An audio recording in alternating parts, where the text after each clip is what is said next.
Chair, and I would like to echo the sentiments of Ranking Member McHenry and some of my other colleagues that I am troubled that Secretary Yellen is not here to testify on this program. The majority invited Secretary Fudge to testify before the committee almost 2 months ago, which was somewhat informative, but gravely insufficient for the gravity of the situation.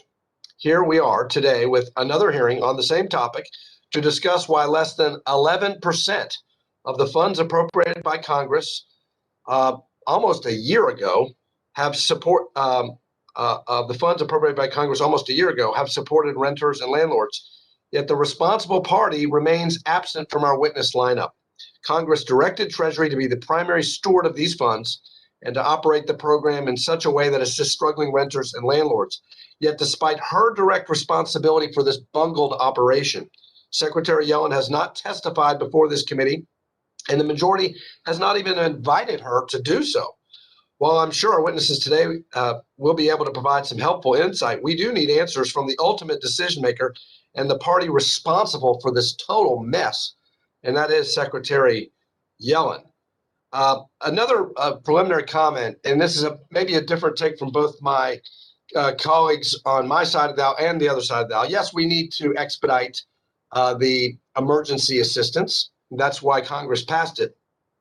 But I hear a lot of talk today in today's hearing about landlords, about tenants, and they have very important interests. But there's someone that nobody has been talking about here in this hearing, and that's the hardworking taxpayer. And the taxpayers' sons and daughters and granddaughters and grandsons who are incurring mountains of debt with this exploding welfare state.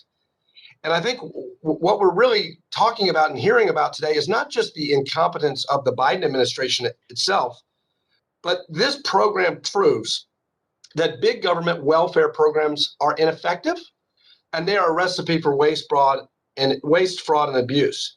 The breathtaking incompetence that we see here, and the waste, and the delays, and the open invitation for fraud is a direct indictment of expansion of the federal welfare bureaucracy.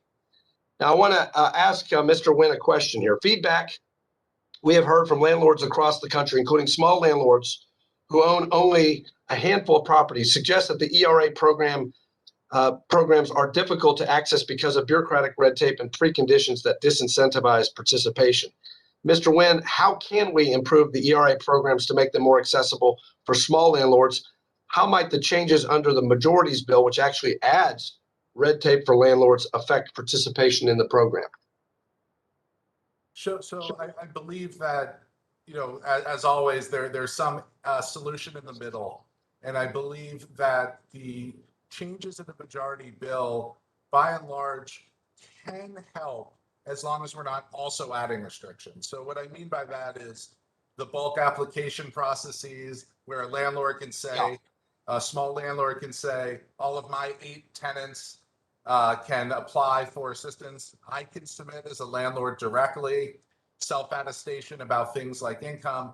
That will greatly cut down on the red tape. Yeah, I hear you, and I'm sympathetic to bulk applications and landlord applications.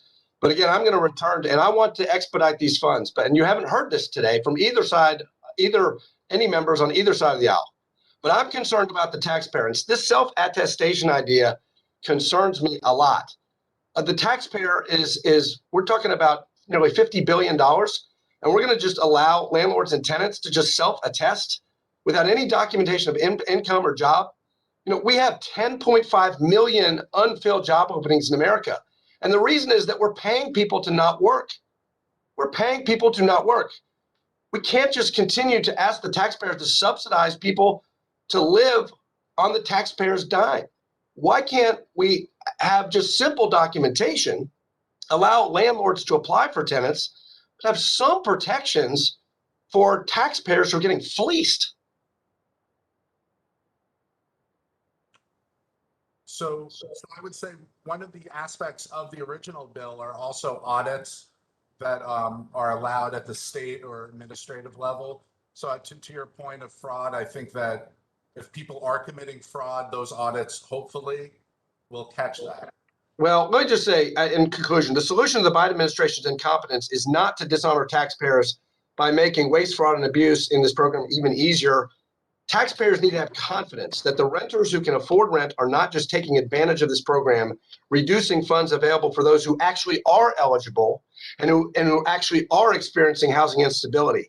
And I think some of these reforms in the chairwoman's bill make fraud not just likely, but guaranteed. And with that, I yield back. Thank you very much. Paying these landlords